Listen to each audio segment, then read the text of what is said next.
আপনারা কি জানেন প্রধানমন্ত্রী শেখ হাসিনাকে 5 ভাবে হত্যা করার প্ল্যান ছিল 5ই আগস্টে। আপনারা যে পালিয়ে যাওয়ার ভিডিওটা দেখেন না, এই পালিয়ে যাওয়ার ভিডিওটা কে ভিডিও করেছে বলেন তো? এটা ভিডিও করেছে আসিফ নজরুলের ভাড়া করা স্নাইপার, যে কিনা এসএসএফ এর চাপে ওই সময় শেখ হাসিনাকে গুলি করতে পারেনি। কিন্তু পরিস্থিতি এতটাই ঘোলাটে ছিল, সে ওটা ভিডিও করে রেখেছে এবং আসিফ নজরুলের পরামর্শে শেখ হাসিনার মানহানি করার জন্য সেই ভিডিও ইন্টারনেটে ভাইরাল করে দেয়। হ্যাঁ, আজকে এই টপিক নিয়ে কথা বলবো যে শেখ হাসিনাকে কোন কোন পদ্ধতিতে এই শত্রুপক্ষ মারতে চেয়েছিল।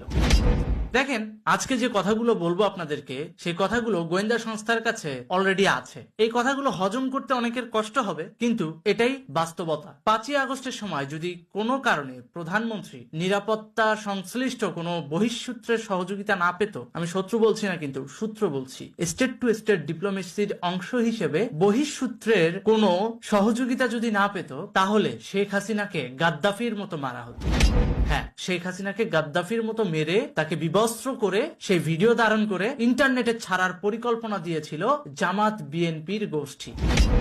এটা ছিল 5 ভাবে মারার একটা। কোনো কারণে শেখ হাসিনাকে বাংলাদেশ থেকে নিরাপত্তার স্বার্থে অন্য দেশে আশ্রয়ের বন্দোবস্ত করা না হতো, তাহলে শেখ হাসিনাকে গণভবনেই মেরে দিয়ে গণভবনেই মাটি চাপা দিয়ে দেওয়া হতো শেখ হাসিনা এবং শেখ রেহানাকে। হ্যাঁ, এটা আমার কথা না, বিশ্বের অনেক গোয়েন্দা সংস্থা আছে যারা বাংলাদেশে কাজ করছেন, তারা যদি এই ভিডিওটা দেখেন, তারা তাদের রিপোর্টের সাথে হয়তো মিল পাবেন। সুতরাং এখানে লুকো চাপানোর কিছু নাই। জামাত এবং সেনাবাহিনীর এই পরামর্শ ছিল যে যদি কোনো কারণে বিএনপির সাথে আতাত করে এই জিনিসটা সম্পন্ন করতে না পারে, তাহলে জামাত এবং সেনাবাহিনী মিলে গণভবনে তাকে কবর দিবে। আরেকটা বিষয় হচ্ছে আমেরিকা চেয়েছিল শেখ হাসিনাকে সাদ্দামের মতো করে জুডিশিয়াল কিলিং করে হত্যা করতে। যে প্রথমে তাকে আইনের কাস্টডিতে নেওয়া হবে, গ্রেফতার করা হবে, দেন তাকে বিচারের মাধ্যমে, বিচার প্রক্রিয়ার মাধ্যমে সাদ্দামকে যেভাবে মারা হয়েছিল ঠিক সেভাবে মারা হবে।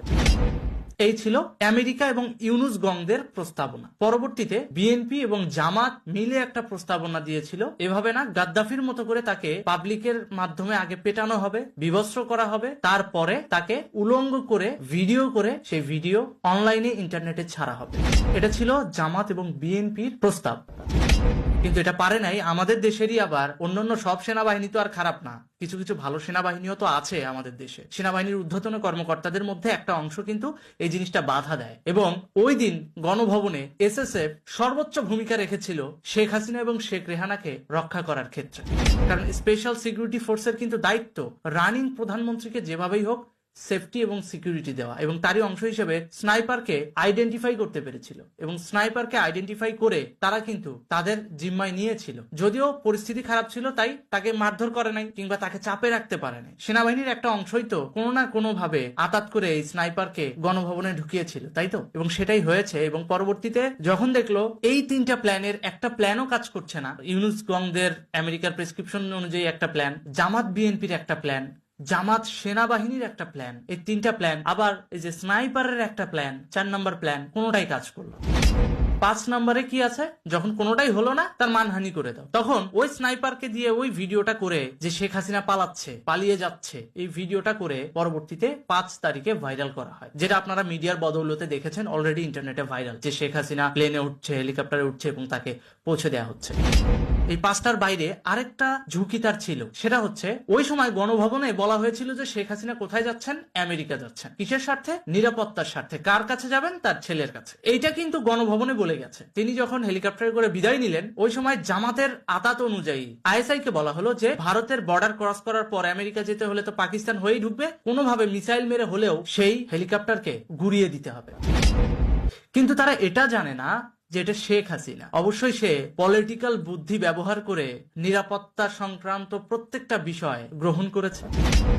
আর এজন্যই তিনি সেনাবাহিনীকে তো বলেছিলেন যে আমি নিরাপত্তার স্বার্থে, ঠিক আছে, তোমরা রক্তপাত চাও না, আমিও রক্তপাত চাই না, আমি চলে যাচ্ছি। কিন্তু সে দিল্লিতে কেন নামলো? কারণ যদি কোনো কারণে ভারতে সে অবস্থান না নিত, তাহলে পাকিস্তানের আকাশ সীমায় যখনই হেলিকপ্টারটা ঢুকতো, তাকে মিসাইল দিয়ে হত্যা করা হতো।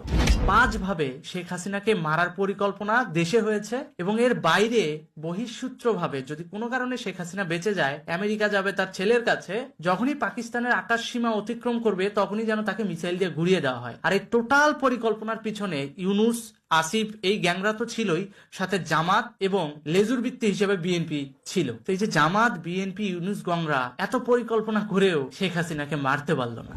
কেন মারতে পারলো না জানেন? কারণ রাখে আল্লাহ মারে কে। এই মানুষটার পেছনে কি কম অ্যাটেম্প নেওয়া হয়েছে? দেখেন, সেই 2001 থেকে 4 সাল বেশ কয়েকবার চেষ্টা করা হয়েছে, 24 সালে চেষ্টা করা হয়েছে, কিন্তু পারে নাই, পারবেও না। কারণ এই মানুষটার সাথে কিন্তু অবশ্যই আল্লাহ তাআলার ফেরেশতারা আছে এবং সাধারণ মানুষের দোয়া আছে। তো যদি খারাপ মানুষ হতো, তিনি অনেক আগেই ভ্যানিশ হয়ে যেত। তো এটা হচ্ছে প্রধানমন্ত্রীকে যে 5 ভাবে তারা হত্যা করতে চেয়েছিল সেই বিষয়। তো পরবর্তীতে প্রধানমন্ত্রীকে তো তাড়িয়ে দিয়ে কে ক্ষমতা গ্রহণ করলো? ডক্টর ইউনূস এবং আসিফ নজরুল গ্যাং।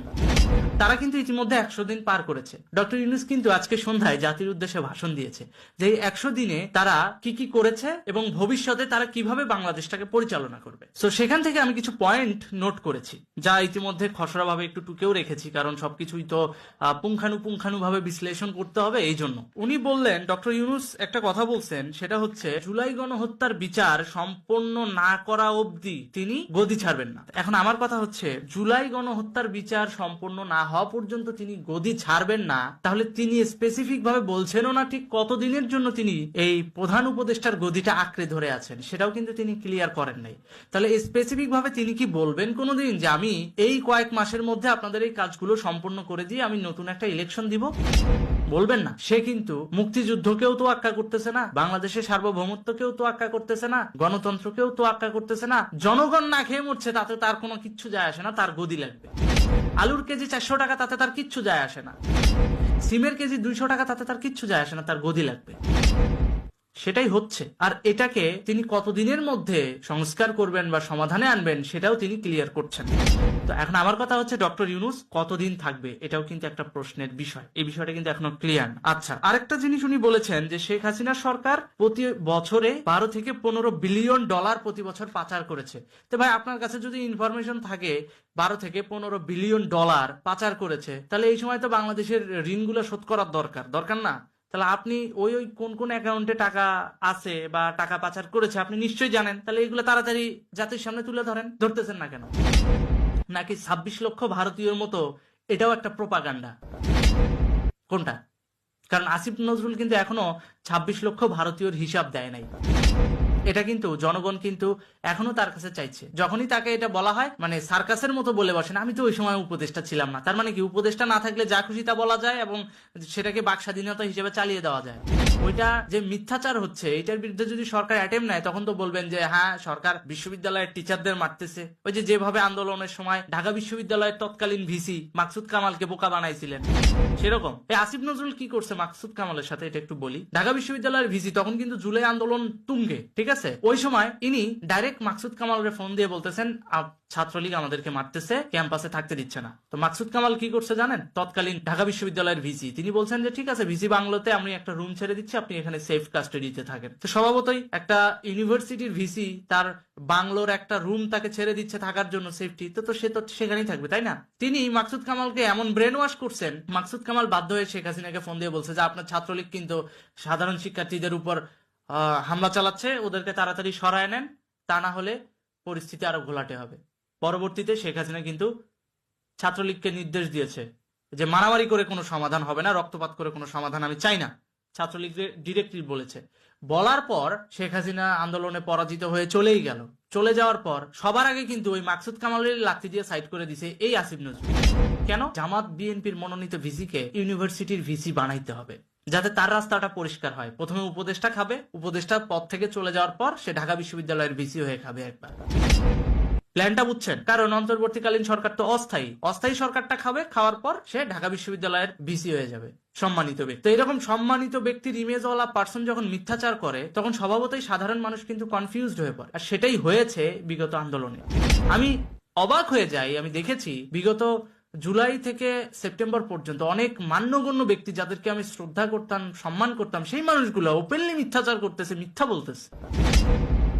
এই জিনিসগুলা একজন টিচারের ক্ষেত্রে কতটুকু মানানসই? ওই জন্যই এই আন্দোলনের ফলাফল কিন্তু টিচার সম্প্রদায়ের উপরেই পড়ছে। ওই যে একজন টিচার মিথ্যাচার করেছে এবং এটার ফলাফল ভোগ করেছে হাজারো টিচার। অনেক টিচারকে ঘাড় ধরে পদত্যাগ করাইছে না? এটা কিন্তু আসিফ নজরুলের মতো শিক্ষকদের মিথ্যাচারের ফল।